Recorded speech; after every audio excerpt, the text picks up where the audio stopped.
I don't have any slides. So I thought about a few different ways to start. One was starting off by talking about my friend Milton. The other one was espresso, and the other one was how I fell in love with my wife, Aurelie. And I opted out of all of those this afternoon. 5 minutes, you gotta make a choice. So the news has been kind of heavy lately. And, so Christina was amazing, and I'm gonna kind of take it kind of deep real quick, and hopefully we won't stay there. The news has been super heavy, and because of that, I actually wanted to take the deep route today. And I don't specifically want to talk about any of the places or events, but I wanted to touch the feeling that I think we all, that comes upon us all by encountering this news. Coco Cinnamon is a coffee shop. We love and sell coffee, chocolate, tea, with spices, and ideally with a smile.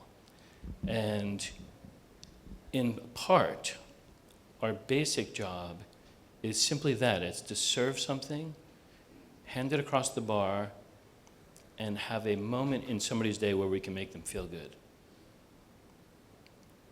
In some ways, that's our enormous training program is about getting that to happen. And on the other side, it's about getting something else much, not more important, but also more substantial to happen. So Coco Cinnamon is kind of an odd name for a coffee shop. It comes out of the history of spices, and the history of spices plays out really strongly in our menu. We have drinks called Aleppo Shook, we have a Rumi, we have a Moctezuma, and that comes out of the history of coffee, which started in East Africa, or the history of cacao, which started in the Amazon and came up through what's now southern Mexico, tea in China, and we kind of don't copy those histories, but we're amazed by them and inspired by them.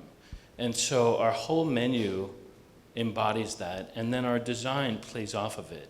Just as an example, for anybody who's been in the shop, the front room floor, on one hand, it should just be something that's really pretty, and then you might find out for the first time now that it's actually an excerpt from a Rumi poem, a Walt Whitman poem, and the brainwaves of Anne Druyan falling in love with Carl Sagan that got printed on the golden record and sent into outer space, translated into binary code and mapped out on the floor. We're working on opening a new shop. Heather Gordon, the artist who did that, is currently on our upper cabinet creating the design of the geocoordinates of the history of coffee. You'll never know it unless somebody tells you. And so in some ways the shop is this kind of field, on one hand of simple pleasure, and on another hand almost like a etymological search or an archaeological dig where you can kind of find things. We're really interested in that act. It's almost like going to another country and finding a new word, or the act of just kind of digging, and the pleasure, kind of like when you travel.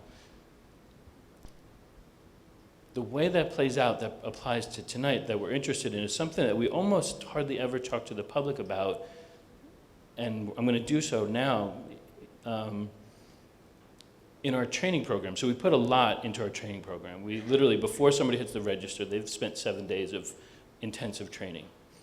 We use this word in our training program, which you all are probably going to think is totally nuts, but it's actually really important, and it's a word from a Heidegger essay called entbergen. And it means, well, you can't really quote Heidegger out of context, and I'm doing that, so just roll with it. The quote is, "The destiny of revealing isn't just any danger, but the danger." And I'm going to super quickly translate because I got probably 2 minutes left. The way we think about it in our training program is kind of like the predetermination of the way in which something unfolds is in somehow a negative. We could talk about that with espresso. In espresso, our goal is to tie together grind size, air temperature, moisture, temp pressure, all these tiny little things to find the sweet spot in the way we extract espresso. In some ways, our shop is supposed to be a shell through which discourse can happen, and we work really hard to make it feel inviting to people. Yes.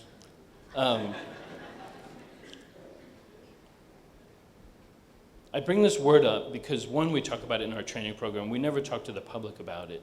And so we use this word as a root. And so if you think about the patterns of history, and you think about this tiny little shop on a corner in Durham, if we can use our buying and our selling, our hiring, our giving, the way that we work with artists, the way we work with the community, the way we work with our employees, and use this as the catalytic root for our behavior, then it becomes interesting. So that's part one. Part two is, and I'm going to go about 2 minutes over. Part two, so we have Entbergen as the root. Part two is, well, what happens when you actually succeed? We've been incredibly fortunate. We started up with $75 in the bank and no credit, and now we're opening a second shop. We have 24 living wage employees. When we succeed, what do you do with the extra money? It's kind of weird. You know, if you grow up poor, it's like, wait a minute, what do you do with that? I don't need all that. And this is where this idea of the inverted American dream comes up. The idea of enough is plenty. Like Aurelie and I, we need money. We need to pay my student loan down. We need health care. But at a certain point, you make more than you need. And that's where some of the things I heard Christina talking about, how do you now use that money?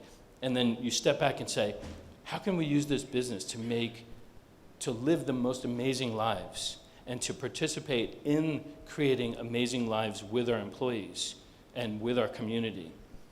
And then how can we actually work towards making the most amazing workplace?